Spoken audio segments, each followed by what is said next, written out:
You check your bank account before you get out of bed, not because you want to, because you have to. Because somewhere in the back of your brain, there's a low hum of anxiety that does not turn off until you confirm the number. You need to know if the direct deposit hit. You need to know if the rent check cleared. You need to know if you can buy groceries today without doing mental math at the checkout line. Most people reading this know exactly what that feels like. Some of you are doing it right now. But here's what nobody talks about. That feeling does not just belong to the poor. It belongs to almost everyone. The anxiety just changes shape as the money changes, and at the very top, it transforms into something that looks nothing like fear but functions exactly the same way. This is what every level of wealth in America actually feels like. Quick thing before we start, the number I'm going to give you for the level that most people think has made it is going to surprise you, because it's not what you think it is. And by the end, I think you'll understand why. Let's go. Level 1, the broke. Your phone is at 11%, the charger is broken, and you have been meaning to replace it for 3 weeks. But 3 weeks ago, something else came up. It is always something else. You do not have a bank account with overdraft protection. You have a prepaid debit card and a jar of quarters on the kitchen counter. The jar is for laundry. You don't touch the jar for anything else. Because if you do, your clothes stay dirty, and dirty clothes mean problems at work, and problems at work mean you lose the job, and if you lose the job, everything falls. Your first goal every morning is not a career objective or a personal development milestone. Your first goal is finding a bathroom, then water, then food. You are playing survival chess, and every move has consequences that compound. Here is what people from outside this level never understand. But being broke is expensive. When you cannot afford a car, you take 3 buses to work, and it costs you 3 hours a day. When you have no credit, you pay cash for everything, including the furniture you bought from a rent-to-own store at an effective interest rate of 200%. When your tooth hurts, you do not go to the dentist. You take ibuprofen for 6 months until the infection spreads to your jaw, and then you go to the emergency room, where the bill will follow you for the next 4 years. The cruelest part of this level is not the hunger. It is the paperwork. No ID means no job, no bank account, no benefits. Getting an ID requires a birth certificate. Getting a birth certificate requires a fee. The fee requires money you do not have. The system is not designed to keep you here. It just does not particularly care whether you leave. Level 2. Working poor. You have a roof. This matters more than people know. You understand the difference between having a roof and not having one, in a way that people who have always had a roof simply cannot. You work constantly. You have 2 jobs, or 1 job with unpredictable hours that you say yes to every time, because saying no is a luxury you cannot afford. You stand for most of your shift. Your feet hurt by noon. You wear a uniform and follow a script and smile at people who do not look at your face. The math of your life is unrelenting. Rent is 40% of your income. It should be 30. Everyone says it should be 30. But the apartments that cost 30% of your income are in neighborhoods where you do not feel safe leaving your car if you even have a car. The car costs money. The insurance costs money. The registration is late because last month was tight. You have a system for bills. You know which ones have a grace period and which ones do not. You know the exact day your electric bill becomes a disconnect notice.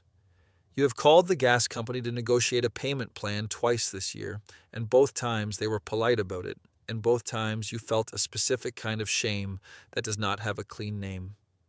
You do not have savings. You have tried. But every time the number in your savings account reaches $400, something happens. The transmission, the emergency room, the security deposit for the new apartment because the landlord raised the rent again. $400 disappears in a single afternoon, and you start over from zero. You are 1 bad month from level 1. That knowledge never leaves. It is the background radiation of your life. Level 3. Lower middle class. You are stable. That word means something real at this level. Stable means the lights stay on. Stable means you can go to the doctor when something hurts without calculating whether you can afford the copay. Stable means you sleep without the specific terror of level 2. But stable is not comfortable. Stable is a tightrope with a net underneath it, and the net has holes. You rent a small apartment or own a starter home in a neighborhood.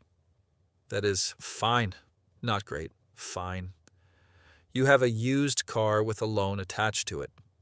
You have health insurance through your job with a deductible that means you still avoid the doctor for anything that is not genuinely alarming. You have a 401k that you contribute to because your company matches up to 3%, and not contributing to that would be leaving free money on the table, and you cannot afford to leave free money anywhere. Your budget is a document you actually maintain. You know what Netflix costs and what the gym costs and what the grocery bill averages on a normal week versus a week when you need toiletries. You use coupons without embarrassment. You price check between two grocery stores. You buy the store brand for everything except the one or two things where the store brand is noticeably worse. The thing about this level that nobody outside it understands is that you're doing everything right. You have the job, you have the budget, you have the retirement account, you are following all the rules, and you're still one layoff, one medical emergency, one divorce away from sliding back down. The floor at this level is just slippery enough that you never fully relax. Level 4, middle class. You own something. A house, most likely. And owning something changes the psychological landscape of your life in ways that are difficult to explain until you have experienced both sides. Your mortgage is the largest number you have ever signed your name to. The night before closing, you lay awake doing math that made no sense, no matter how many times you ran it. Now it is just a line item. You auto-pay it on the first. You do not think about it the way you thought about it that first year. You have a financial cushion, not a thick one. But if the water heater breaks tomorrow, you do not have to choose between fixing it and eating. You have an emergency fund with maybe 3 months of expenses in it. You built it slowly and you protect it intensely. When you had to dip into it for the car repair last year, rebuilding it became your primary financial objective for the next 8 months. You take a vacation.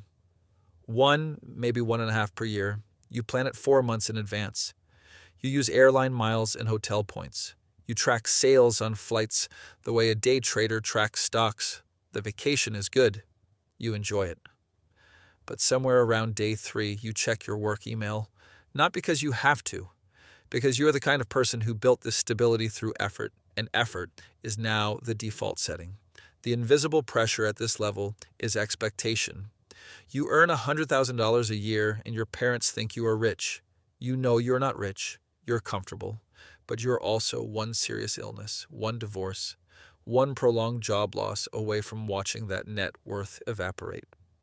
The number in your account is large enough to feel real and small enough to disappear. Level 5. Upper middle class. Money stops being a daily conversation in your head. This is the shift.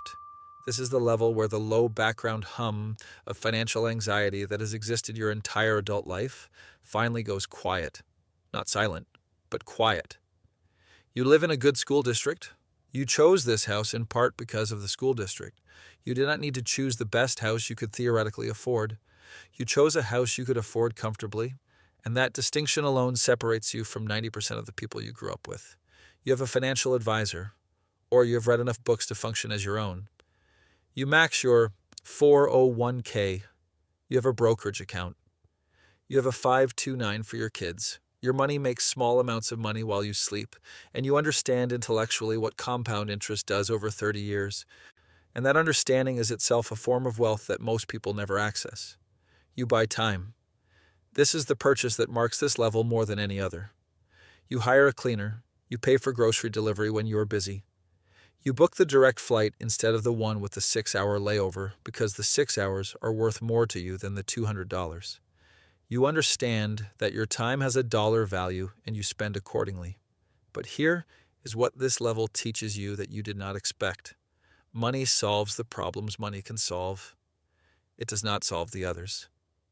Your marriage still requires the same work. Your kids still need the same presence. Your health still requires the same attention. The anxiety just migrates. It moves from can I pay rent to what is the right school, the right neighborhood, the right doctor, the right investment. The stakes feel higher because more is at risk. You have more to lose now, and you know it. Level 6. Millionaire. $1 million sounds like the finish line. It is not the finish line.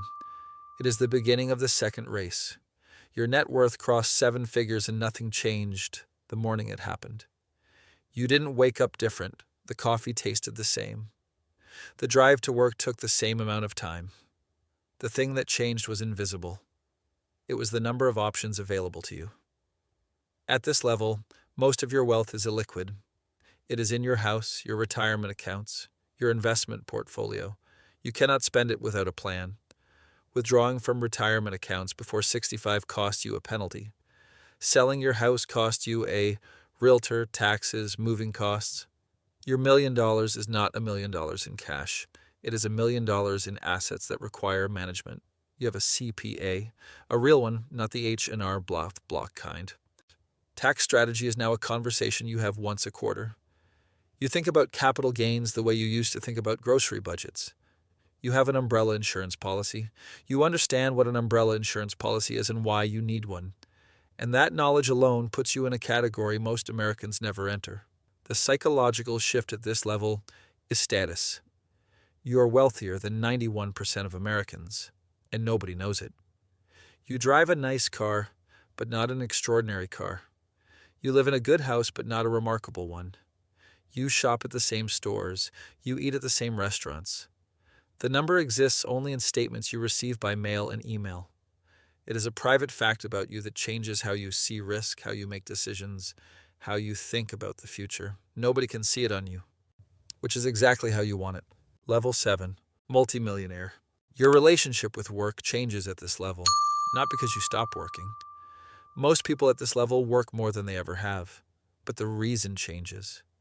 You no longer work because you need the income.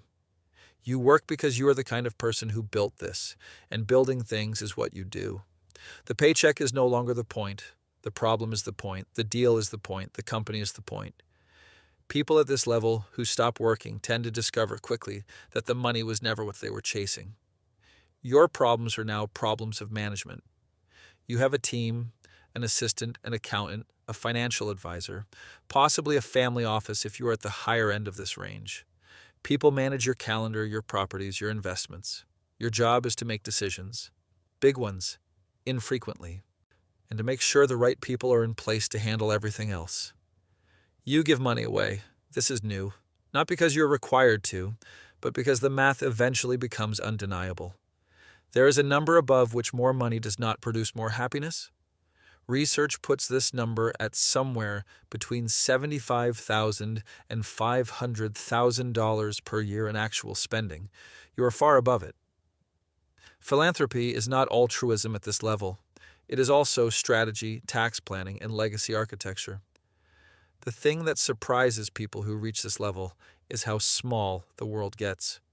You know everyone. Everyone knows you. The same 40 people are at every dinner, every conference, every charity gala.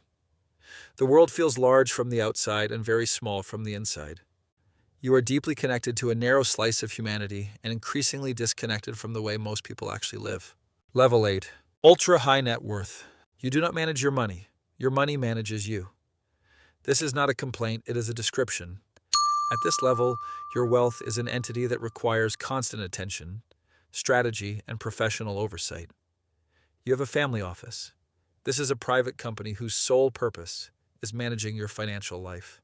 It employs portfolio managers, tax attorneys, estate planners, real estate specialists, private bankers, and a head of household operations who manages your properties and staff. Your morning starts with a briefing, not a news alert on your phone. A briefing. A one-page document prepared by your team summarizing overnight market movements, any issues with your properties or investments, and your agenda for the day. You review it over breakfast that someone else prepared. You move through the world differently now. Not ostentatiously necessarily, but differently. When you fly, it is private, not because commercial is beneath you, but because your time has a calculable value that makes commercial travel mathematically irrational. When you check into a hotel, you do not check in. Your assistant arranged it. The room is ready. Someone greets you by name. The friction of ordinary transactions has been removed from your life one layer at a time until you forget that friction was ever there. The unexpected cost of this level is the loss of ordinary experience. You have not stood in a line in years. You have not haggled over a price. You have not eaten at a restaurant without a reservation, or chosen a seat on a plane, or navigated an airport terminal like a civilian. These are small things, but they are also the texture of human experience. And when they are gone, something goes with them that you cannot quite name but occasionally miss. Level 9. Billionaire. At some point between $100 million and $1 billion, money stops being money. It becomes a score. This is the thing that people outside this level find most difficult to understand. $1 billion is not $100 million times 10. It is a qualitatively different thing. At 100 million, you are wealthy. At a billion, you are powerful. These are different categories of existence. Your name moves markets.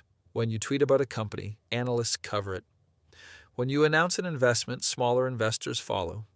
When you enter an industry, the existing players take board meetings to discuss the implications. You have become a variable in other people's financial equations. That is a form of power that has no civilian equivalent. You wake up in one of several homes. But your chief of staff has already prepared the morning brief. Your security team has reviewed the day's route. Your personal physician checks in weekly. Your children attend schools you either donated a building to or seriously considered donating a building to. The people around you, assistants, advisors, staff, are paid to be available, agreeable, and useful. They are not always honest with you. This is the problem that money cannot solve, and that gets worse with every additional zero. The isolation at this level is total and mostly invisible. You are surrounded by people at all times and genuinely known by almost none of them. Your old friends from before feel strange now, not because they changed, because the asymmetry between your lives makes ordinary friendship feel like a transaction. For you're never sure who wants to know you and who wants access to you. After enough years, you stop being sure there's a difference. Level 10. Top 0.01% dynastic wealth. There is no word for what you are at this level. Billionaire does not cover it. That word now refers to people with 100 times less than you. The language has not caught up with the math. You don't think about money. You have not thought about money in the way most people think about money since before most people currently alive were born. What you think about is legacy, systems, power, the shape of the future. You make decisions that affect hundreds of thousands of people, and you make them in rooms that most people do not know exist, in conversations that are never recorded, with other people who exist at the same altitude. Your wealth is not a bank account. It is a portfolio of companies, real estate, private equity stakes, government bonds, commodities, art, intellectual property. It's in financial instruments that do not have common names. It is managed by a team of people who manage teams of people. It grows while you sleep at a rate that would take an average American 3 lifetimes to earn. And here's the thing that sits underneath all of it like a foundation nobody talks about. You did not build this alone. You built it on infrastructure that taxpayers paid for, on legal systems that protected your contracts, on workers who chose your company because they needed a job, on customers who had no reasonable alternative. The wealth is real.